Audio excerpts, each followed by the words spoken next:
Hi, this is Kenya, and welcome to Refined Thinking. So last night, I felt like making a video, but I didn't feel like setting up my camera and actually making myself look decent for a video. I did, however, feel like going for a walk and taking a video of that and recording the audio later, which is what I'm doing now.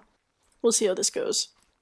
Lately, I've been spending a lot of time thinking about driving, and God, and school, and driving, and being freaking terrified of that, and driving, and the future, and school, and God, and driving.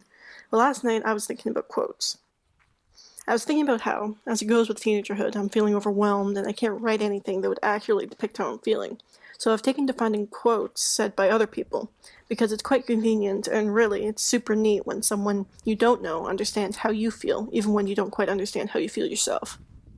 So one of Robert Kennedy's favorite quotes, and one of mine too, is one by the philosopher Aeschylus.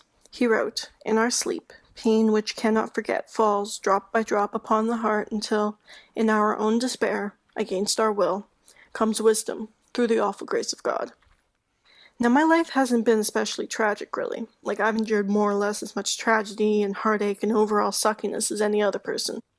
But in those times when things seem particularly rough, it's really nice to think that you can escape somehow, through the magical thing that is unconsciousness, and simultaneously heal somehow.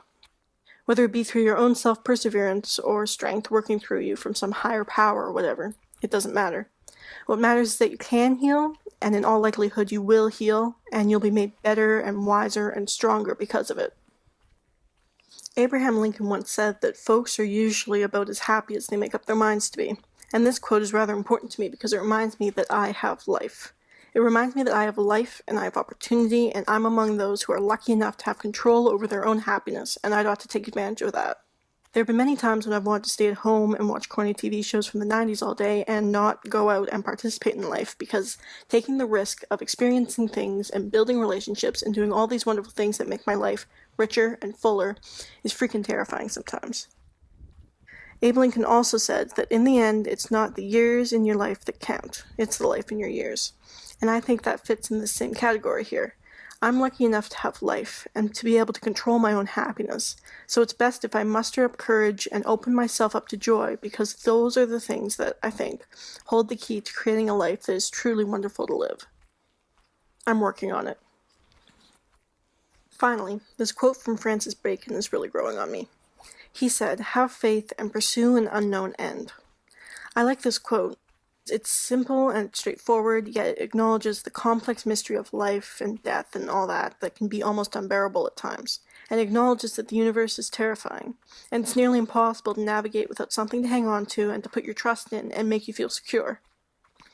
For some, that might be God or another higher power, or inspiration from fellow humans, or even one's own insane and admirable sheer self-assertion. We all need to power through life, however we can, through, per se, the school and the driving and the baptism and the driving and the school and the whatever it is.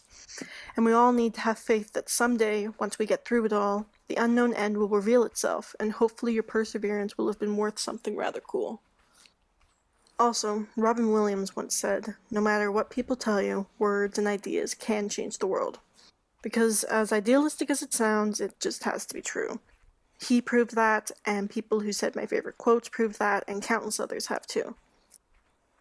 Rest in peace, Robin Williams. Thanks for your wonderful contribution to this world. Man, I do not enjoy recording this. Wow. Well, nobody really likes the sound of their voice, but still, holy frickin' Hannah. Anyway, thank you very much for watching.